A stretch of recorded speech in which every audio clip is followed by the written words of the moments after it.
Les prix du bois flambent depuis 2 ans, un casse-tête pour l'entreprise Petit Cormier de Périgny.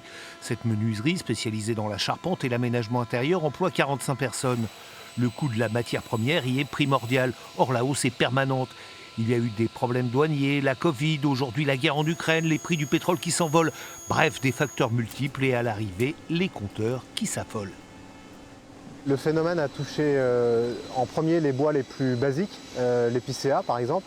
Et globalement, quand on était à un prix d'achat qui était à 320-330 euros le mètre cube, on est monté jusqu'à 7, 8, 900 euros le mètre cube en quelques mois en fait. Et tous les secteurs de la construction sont touchés. Étienne a rendez-vous ce jour-là avec Jean-Claude, son collègue électricien.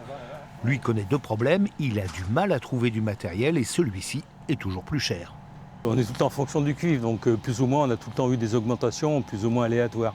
Au jour d'aujourd'hui, il y a aussi par rapport au pétrole, puisque nous on utilise beaucoup les gaines électriques, c'est fait à base du pétrole. Donc derrière les tubes Hero, les tubes, tout est à base du pétrole.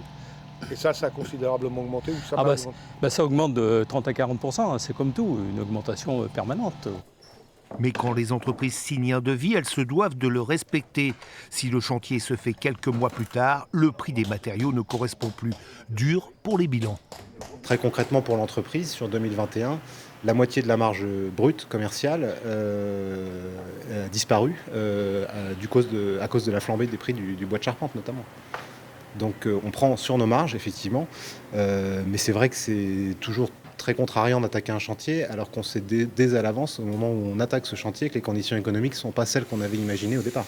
C'est pourquoi les petites entreprises du bâtiment lancent aujourd'hui un cri d'alarme. Elles ne pourront pas continuer comme cela longtemps.